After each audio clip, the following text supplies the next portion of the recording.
everyone, welcome back to my channel. If you're new here, I'm Shaughnessy, and on this channel we discuss fragrance, beauty, and wellness. And if you simply like to have a good time and you like my vibe, subscribe. So y'all, this is part 2 of fragrance reviewing, honey, because like I told y'all, I got way behind and now I'm playing catch up, and I don't know if I'll ever fully catch up because there are still fragrances being released left, right, up, down, and all around. So I'm gonna try to keep up with as much as I can keep up with, honey, okay? So before we get started with this round of fragrances, let me tell you my lip combo of the day. I'm wearing the MAC lip liner in Whirl along with the Lawless lip gloss in Velvet Daisy. So that's my lip combo of the day. Okay, y'all, so we're gonna start. I tried to go in order of when these were released, and I hope I did it correctly. I'm not sure if I did, but if not, we're gonna be talking about them all anyway. So the first one we're going to talk about is Burberry Goddess Perfume. This is a vanilla fragrance for women that was released this year in 2025. Has top notes of raspberry and lavender, middle notes of vanilla, vanilla absolute, and vanilla caviar, and a base note of suede. Let me tell you, before we even get into, my thoughts. When I saw all those vanillas, I was like, woo! And I was like so excited, honey. Okay, so smelled it. I thought I'm gonna read my first initial thoughts because I still feel this way. I thought this would be sweeter when I saw those vanillas. I thought it was gonna be sweeter, but what I pick up immediately, especially on initial spray, not as it's settled now, but initially, I get the raspberry, the lavender. I even pick up like a leather note that's not listed, and the suede. Initially, when I sprayed it, I did get somewhat of a unisex cologne vibe. I'm getting that a little bit now, but not as much as it's settled. It's been a few days since I've sprayed it. I will say I still do think that it reminds me of Lancome's La Vie Belle L'Elixir, but not as good. That one is an acquired taste too. Because that's the first La Vie Belle that I was like, woo-wee-woo. Because it just, I don't know, I just love the way it smelled. It smelled just different and unique to me. This smells like it a little bit, and I think it's the raspberry and the leather, well, it's not leather here, the suede maybe, that's making me, it's not, doesn't smell exactly like it. It's not a dupe. You can have both in your collection. I'm just saying, when I smelled this, it reminded me of Lancome La Vie Belle L'Elixir to my nose. But I like that one better, at least at this time. Right now, I'm liking the way it smells a little bit more. Right now, I still feel like I'm getting raspberry, leather, vanilla. That's what I feel like I'm picking up from this perfume. If you like La Vie Belle L'Elixir, you probably will. You might enjoy this. But if you love the original Burberry Goddess, you can't base you love the original Burberry Goddess and you're gonna love Burberry Goddess Parfum, because to me this was a big departure. What I feel about the Burberry Goddesses flankers, I haven't fallen in love with one of them. Now that second one, woo! I still have that one. We're gonna see if I can wear it this fall winter, because I was not feeling it whenever I purchased it or it came out. I didn't get to wear it. I was like, I'm gonna let that sit and macerate. This is one I do plan to wear now and see, but I don't feel like it's full bottle worthy for me because it reminds me of Lancome's La Vie Belle L'Elixir. Now, if that changes, I'll, update you on an empties or something video. But I do like this one. I don't hate it, but I don't love it. And I was not even a little bit tempted to add this to a wish list for a full bottle at all. Okay, next we're going to talk about Prada Paradox Radical Essence. This is a floral woody musk fragrance for women and men. Was released this year also, 2025. I couldn't find a breakdown of all the notes, so these are the notes I was able to find: pistachio, neroli, and sandalwood. Now, the opening of this, when you first initially spray it, is unpleasant to me, because it's like nuttiness mixed in with the Prada Paradox DNA. And Prada Paradox to me always was kind of like a fruity, perfumey, girly, like crowd pleasing, easy to wear type of fragrance. And I didn't like the blend. I didn't like the nuttiness with the Prada Paradox DNA. I did not. But then on my skin, and as it settled, it gets better, okay? And this is a fragrance I like better on my skin and after it's set for a little bit. Right now, I'm not getting any of the pistachio at all right now. Now on my skin, I still felt like that pistachio note was prominent, stuck around for a little bit. And then as it kept going and settling, I liked it more and more. But right now, smelling it from the bottle, it just smells like almost like the original Prada Paradox, but it doesn't smell that way on my skin. But I will say, I feel like this perfume would have been better. I would have liked it more if they maybe added a vanilla note or a marshmallow note that sweetened it up some. Made it a little, I don't know, just a little, just sweeter and a different twist than the original, because this still has a lot of the Prada Paradox original DNA. Now, with that being said, how I said, like, Burberry Goddess flankers, I have not been obsessed with or loved. I have liked every one of the Prada Paradox flankers. This one included, but not like, ooh, I feel like I'm going to get a full bottle one day. No, we'll see if that changes. I don't know. It may change, but right now, I'm not at that level. Now, I have two Prada Paradox perfumes, the original and then the Virtual Flower. The Intense is one I like. I mean, like I said, I've liked them all. This is a like, not a love, and at this time, I have no interest in getting a full bottle, but, you know, that could change after I use this up. I always bring that out. That could change after I use it all the way up. So we will see, but at this time, I'm content with the travel spray because I wanted to know how it smelled, honey. This is one I was also just on pins and needles to smell this fragrance. This is Ellis Brooklyn Queen's Caramel. So this is, Queen's Caramel is a vanilla fragrance for men and women that was released in 2025. It has top notes of caramel, maple, honey, sugar, and salt. Middle notes of white chocolate, coconut, vanilla orchid, and jasmine.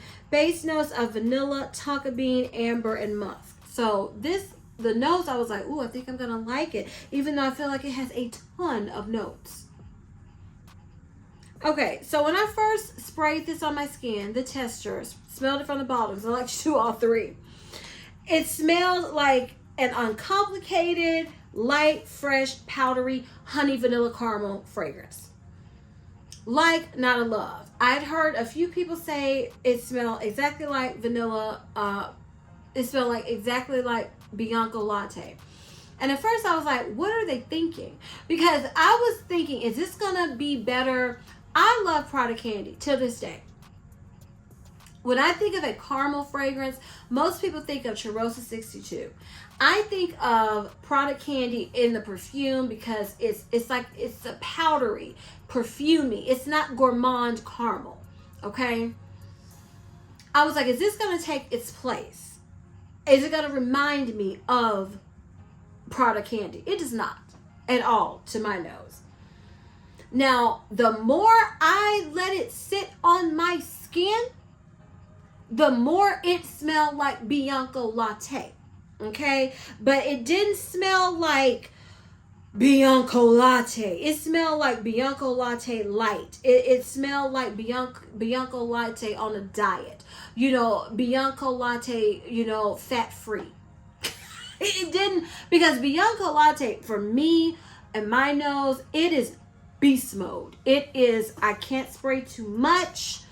I have to be careful because it's a lot. It's very potent. This to me is a lighter, if Bianco Latte is too much for you, because Bianco Latte to me smells like caramel milk. That's what I think of when I think of Bianco Latte, caramel milk. This has a powderiness to it that I still pick up, that makes me not think straight Bianco Latte dupe. It's a lightness to it that I don't feel like Bianco Latte has. Now, do I feel like you need both of these? I mean, to me, if you live somewhere in the desert, maybe, and Bianco Latte is just too much for you, you're like, I love the way that smells, but it's no way I'm going to ever wear that, then I would say go get you Ellis Brooklyn Queen's Caramel. Because Ellis Brooklyn fragrances, in my opinion, they don't last super long. You get 2 to 4 hours. I've never found one that I haven't smelled them all, but the ones I've smelled, tested, and tried, I don't feel like they're beast mode. I don't feel like they take you out. So I feel like this would be an easier to wear option if you want a light caramel fragrance that's reminiscent of Bianco Latte, but not exactly Bianco Latte. So I love the bottle. I love the ombre. So beautiful. As of right now, again, I don't feel like I need a full bottle of this because I have Bianco Latte. And that's beast. That's a beast. Now, when I wear this, because I do plan to wear this, because since I am purchasing more travel sprays to review, I don't want to just keep a bunch around, because it takes a minute to get through a full bottle of perfume. So of perfumes that I don't feel like I'm, oh my goodness, can I talk? So with perfumes that I feel like that I have the travel spray of, that I don't intend to go buy the full bottle, I like to go ahead and use them up. They can be added to the list. And if you hear the garage, I'm sorry. This is one, potentially, maybe. We'll see if it changes. My thoughts change. We'll see if it, as you wear it and spray it more and more, perfumes can change. We'll see. But as of right now, I like it, but I don't feel like I need a full bottle of it. And it's something in here, that maple, I feel like I pick up sometimes also, that I don't love that note. Y'all know I don't love maple. So we'll see with this one. I like it. I'm not, but I didn't say, woo, gotta get a full bottle. It was not at that level at all. I wanted the bottle because it's so pretty, and I still have not had a full Ellis Brooklyn bottle of perfume in my collection. I've gone through a few travel sprays, but I haven't purchased a full bottle yet. So I thought it was gonna be this one, but not yet. Those are my thoughts on Queen's Caramel. And y'all know we have to talk about Valentino Donna Born in Roma Ivory. So this is a vanilla fragrance that was released this year, 2025. Has a top note of green mandarin, middle notes of marshmallow and orange blossom, base notes of Madagascar vanilla and musk. First, beautiful packaging. Beautiful, okay? You know what? Before we get into how this smells, let's do a little Shaughnessy rant. Because I said in my other videos where I reviewed their limited edition fragrances, I was going to keep mentioning it, hoping one day it may change. This is limited edition. This retails as $190. Where the travel spray? Valentino has released, this is now the third limited edition perfume, and they refuse to release travel spray. You have to pay the full price or you don't get it. And I think that is, is it good business? Like for their pockets, yes. But is it, to me, good in the sense of more people would be able to experience the fragrance? You're getting more money. So they just want people to spend the full $190 and $40 or $50 for a travel spray, but you're still getting money. Because a lot of people would have purchased a travel spray who didn't want to pay the full retail price for the perfume. So come on, Valentino, do better. Do better. I said each time I was going to mention it until hopefully a change happened. So, and you know, they're not watching me, but you know, if enough people say it, maybe they'll listen and do and, you know, adjust. Because some people didn't purchase this fragrance because, number one, times are hard. Number two, fragrance is through the roof to get, you know, the prices are astronomical. So some people just said, well, I'm not purchasing this. They smelled it and said, where's the travel spray? There's no travel spray. Okay, bye. Losing money. Okay, so Valentino Donna born in Roma, Ivory. I'm wearing this today lightly because I mixed it with something else. Okay, when I first smelled this, I said, this smells really good. And you know what else I said? I said, this smells familiar.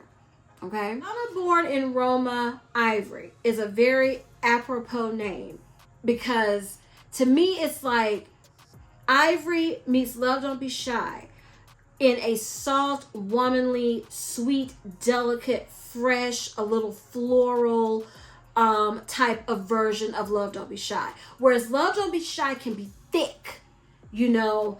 This is light, soft. It is still a little perfumey, but people are saying it's not sweet. To me, it's softly sweet. Some people are like, it doesn't smell like Love Don't Be Shy at all. I feel like it's reminiscent. I feel like it's reminiscent of Love Don't Be Shy and their other limited edition Valentino Born in Roma Pink PP, what I was calling double P. So it's reminiscent of those, and that Pink PP, people were describing and comparing it to Love Don't Be Shy.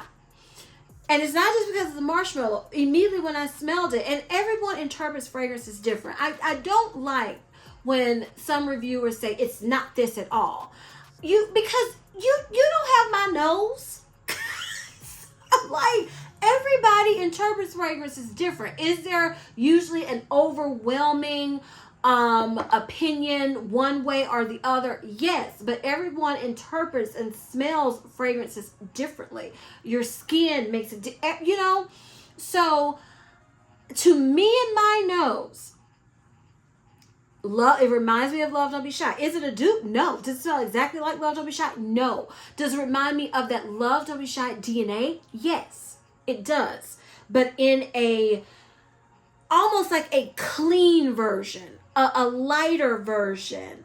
Like I said, a floral, delicate, softly sweet type of version.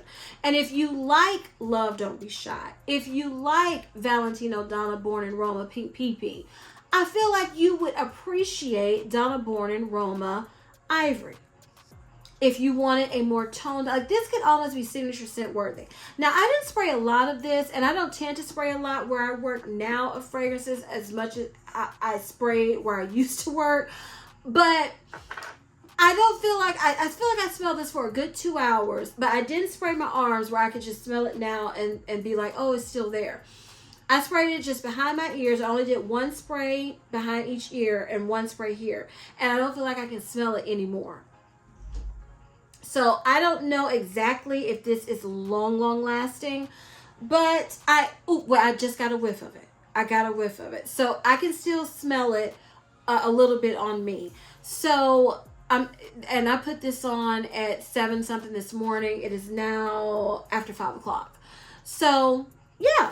Okay, so it does have good lasting power for me. Does not mean it would have good lasting power for you.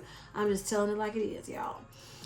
But if I had smelled this, the question is, if I bought if there was a travel spray available, and if there is available, and I'm unaware because I didn't see it on Sephora, honey, I apologize to Valentino, but I didn't see it. If there were a travel size available, and I smelled it, would I want a full bottle of this?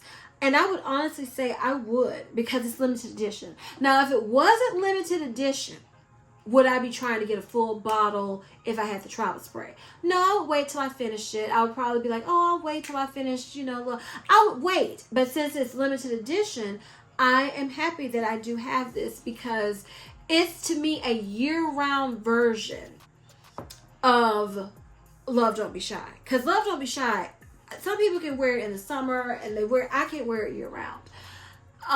Pink PP is very sweet, super sweet. I don't like to wear it in the heat usually, because that's just my preference. This I could wear, and it was in the 90s today. Didn't bother me at all. So I'm happy I was able to purchase this before it sold out. I hope they restock if you were interested in it. And I do like it. Is it a love yet? I don't know if I'm gonna say love, because I didn't have that. When I love a fragrance, I usually go, oh my goodness, oh. I didn't do that, but I went, oh, it smells so pretty. And I do think it's a very pretty I think it's a very pretty womanly fragrance that with a little girliness to it. I'm gonna say a little girliness, not much though. But I do like it. I like it. And I like most of the Valentino Donna line. I can't think of one that I say I don't like. I prefer some over the others, but as far as the line, it's a good line of fragrances in my opinion. So I am happy that I was able to get this fragrance. I do plan to wear and enjoy it. And yeah, I think this was a nice addition. Now, I will say, if you have Pink PP and you weren't able to get this, don't stress. Because, like I said, the fragrance DNA is very close to Pink PP and Love Don't Be Shy. So I just wouldn't be like obsessed about it, so disappointed. I really wouldn't. But if you're interested and you think you would like the fragrance based off the way I described it, I would say it's worth going and checking out and keeping up with if they're going to restock it, since it is limited edition. All right, y'all. So those are my thoughts on these 4 new fragrances. If you enjoyed this video and found it helpful, please give me a big thumbs up. Leave me a comment down below and tell me your thoughts on any of these fragrances. But I really want to hear y'all's thoughts on Queen's Caramel and Donna Born in Roma Ivory. I really want to know y'all's thoughts, so be sure and leave them down below. Please share this video with everyone, you all, and please don't forget to turn on your notification bell so you don't ever miss any of my videos. And as I always say, if you like my vibe, subscribe. Until next time, bye.